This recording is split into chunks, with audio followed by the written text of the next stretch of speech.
se mohl přihlásit. Mezitím, to nadšibek vám chtěl stručně vysvětlit. Pravidla ještě předtím si tady vypnu to otravné pípání, co si myslím, že nemůže nikdo rád, to je prostě otravné. Máme dva druhy hry, hru OSBH, což víte, že je 7668, samozřejmě není lehké získat takovou magickou sumu, musíte to hodně tu hru hrát a musíte být samozřejmě taky chytří, že? To jsou teda hry rychlé a klasické. Rychlá hra to je hlavně o typování, klasická hlavně o otázkách s možností výběru. Já bych dnes zkusil oddělenou místnost, ve které bych vám ukázal aspoň takový základy hry a postupně během té hry bych to vysvětloval, takže zvolíte si soupeře, téma a jaký typ hry chcete. Pokud chcete normální pravidla, po 4 tahách hra končí, bez možnosti útoku na základnu, to je asi jasný, můžete si útočit na město a poslední zůstává, tak to je jasný, to prostě musíte získat všechno území, takže já bych dnes zkusil bez útoku na základnu, příště bych třeba zkusil jiný, takže jdeme na to. Na začátku si každý vybere svoji mapu o své území, své hlavní město a potom přijdou typovací otázky a já se budu snažit dobře odpovědět. Nejstarší fotbalový klub, tak to bylo anglický tým, bylo to tak zhruba 1865, si myslím zhruba 1857, tak jsem se seklo o 8 let, ale to znamená, že jsem stále na první pozici, což je samozřejmě velmi těžký, že jo. Neznám někoho, pro koho by bylo druhé místo třeba uspokojení v této hře. Že jsem si vybral 2 území, protože jsem byl nejblíž. Robot 1 byl druhý nejblíž, tak si zvolí jedno území. Ve 14 ukončil svou kariéru Marc Messier. Ježišmarja. To teda vůbec nevím, tak to ne. 2004, tak to jsem se teda trošku přepočítal, no ale tak, bude to zase zajímavější.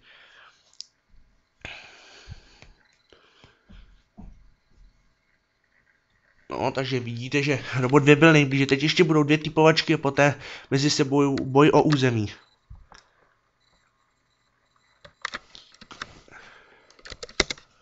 Zkusíme 18 třeba. A je to 15, takže jsem opět nejblíž.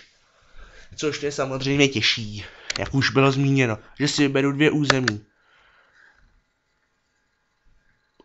Teď ještě jedna, poslední dobývání a potom se můžeme vrhnout na dobývání území. No, kolik bodů získal Roman Šebrle? To vím velmi přesně.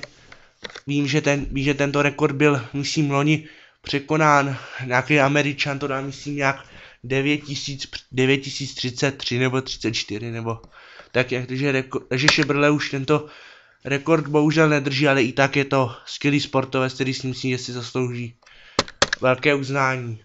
Tak máme po dobývání území a teď začnou bitvy. Dole můžete vidět barvy, kterých jsou vyznačeny jednotlivé území a útočit začne červený, to znamená Robot 1. Určitě jste všichni zvědaví, a půjde do mě, bohužel, to se nedá nic dělat.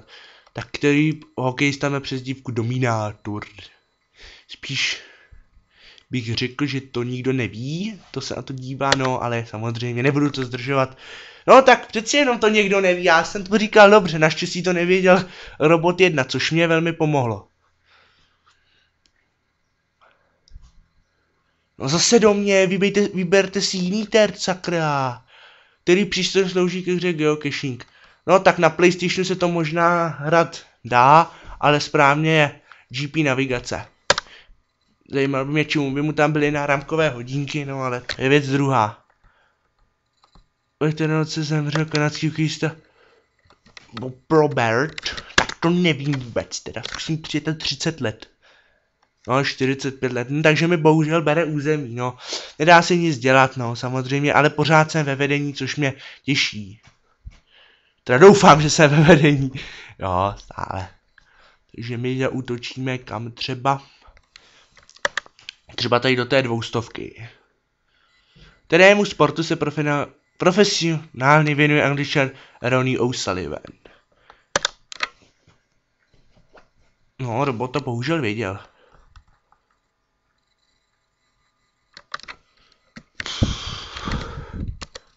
Tak teda. O, jsem blíž. Jinak Tour mohl vyhrát někdy před 2 rokama Thomas Weckler, ale nakonec se tak nestal, měl velmi dobře našlápnuto, ale jinak žádnýho dobrýho Francouze, samozřejmě jejich hodně, ale kteří by v poslední době měli vyhrát Tour, to si tedy opravdu nespomínám. Jakou zkratku má Mezinárodní automobilová federace?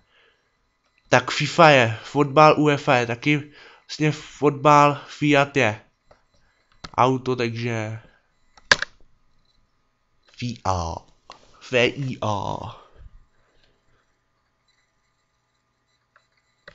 Kolik let byl Kasparov, tak jo, to bude asi spíš víc, no. No, uvidíme. Nakonec jenom o rok jsem se sekl, no. Potěž to Kasparov. Když se řeknou šachy, málo koho napadne. Někdo jiný, no. To tak prostě je.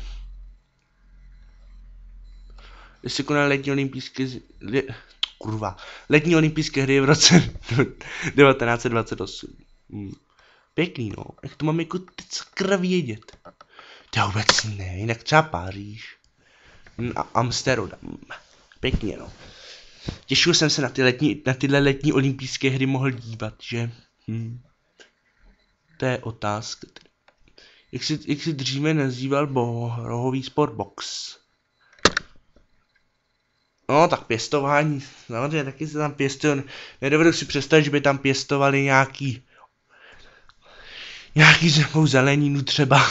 No, ale je to prostě rohování. Takže já zkusím dobít toto území těch 200 bodů, které narostne tenista Andy Roddick. To je pro mě jako pro koho baví hodně tenis, samozřejmě lehká otázka.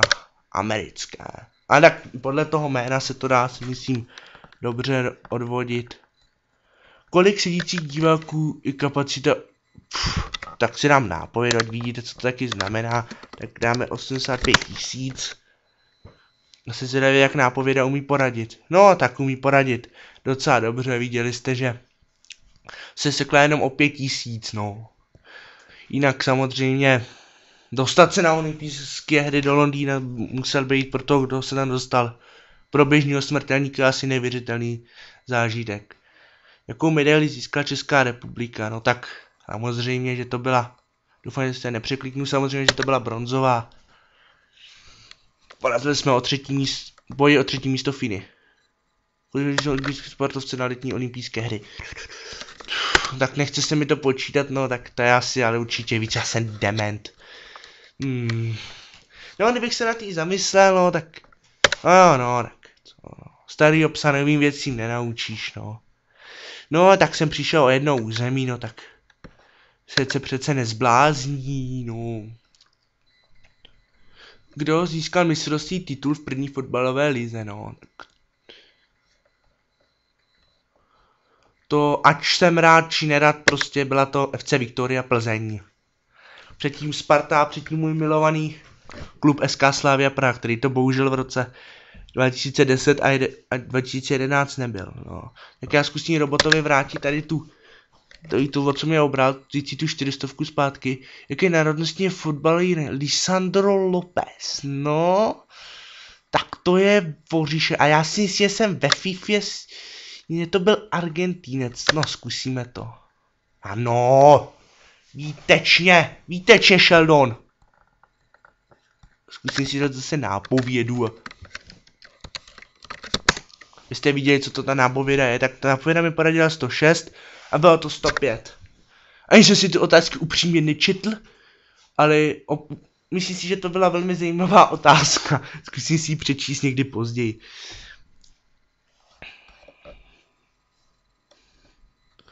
Tak, kdo je historicky nejlepším střelcem a hlavní ikonou italského fotbalového klubu AS Řím?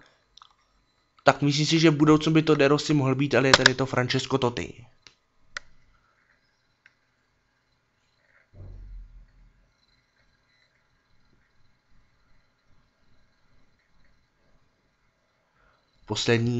Poslední bitva. Je trenér Alessandro Pato. Jaká ikona brazilského fotbalu, hrával třeba například za AC Milan, kde si myslím, že se proslavil asi nejvíce, no. Poslední otázka. Kolik bylo československých Spartakiád? Tak 6, 7, 8, 9, 10, 11. To nemá být pokus o počítání, ale chci něco odůvodnit. No, bylo to 7. Jsem se spletl o 1, ale to nevadí, no. Takže jsme to vyhráli, což mě těší, no. Jinak těch 3600 bodů z toho území vždy dostanete 5 zlaťáků, což můžete zde vidět, že jsem dostal 720. I můžete vidět, kolik jsem měl předtím a kolik mám teď. Můžete se taky podívat na odpovědi. Měl jsem 92% úspěšnosti. Odpovědí, myslím si, že to není zas tak špatné, no. Jsou i horší čísla rozhodně. Tak já bych zkusil ještě jednu hru, ještě jednu krátkou a pak bych toto video ukončil. Zkusil bych ještě duelovou místnost. Vám ukázat ten druhý typ hry. Vlastně to je podstatně kratší. Zase pravidla téměř podobný, akorát, že zde začínáte že zde si vlastně začnete vybírat, jakou chcete základnu vy a potom vlastně si rozšířujete to území. Zde neplatí jako v oddělových knihovnách, že si můžete třeba dát bez útoku na základu nebo poslední zůstávat. Zde se prostě hraje jedním možným jediným způsobem, který je tento. Obvykle 2 rozšířování, potom typovací otázka o jedno území a potom klasická bitva.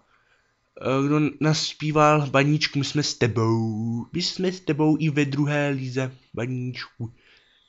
Druhá liga volá FCB. Jaromír Nohavica.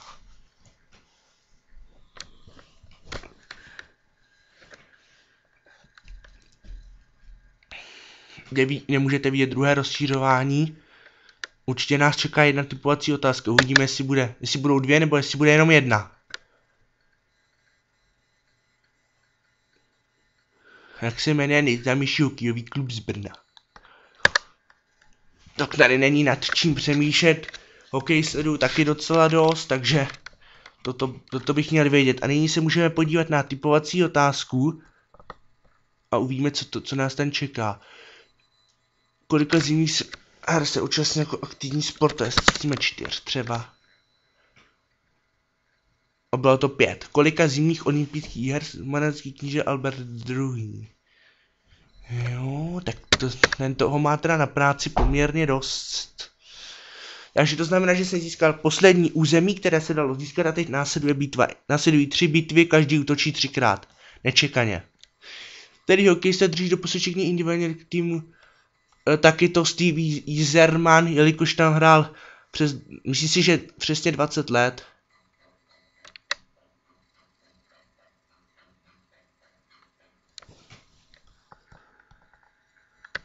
Odehrán první zápas fotbalové, já se vám nápověd, vůbec nevím. Jsem plná lama, co nic neví prostě, no. 1992. A přesný tip, jak nečekané. Jsem prostě borec, přesně jsem toto věděl. Yes. Zkusíme dobít 200 bodů. Kterým týmem odehrála první zápas SK Slavia Praha, bla. Nemusím to číst, Slávy sleduju, vím, že to bylo. Možná někoho to opět překvapí, ale opravdu to byl Oxford University FC.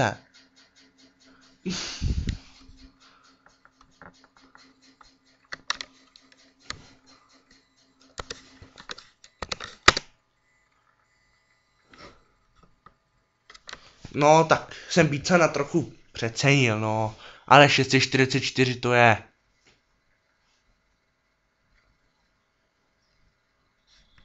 To je skvělé číslo. Zkusíme dobít 200 nebo věž? Zkusíme věž, ne, dobít je potřeba 3 odpovědi. Teda získané historii zimních olympijských her, no. Tak to bude kvůli rozdělení zřejmě USA. Myslím samozřejmě rozdělení. No, tak nebude, no. Bylo to Norové, jo. Tak Norsko v zimním sportu vyniká podobně jako, dá se říct, Rakušané, to jsou hlavní velmoci, no. V 65. Jak to mám vědět, toto? Logicky by to bude Jim Clark. A bude to Jim Clark, dámy a pánové. Tak opravdu haluzy se někdy dějí. A máme tu poslední bitvu dnešního dne. To se uskuteční mistrovství. Kde se uskuteční mistrovství světa v lední hokeji?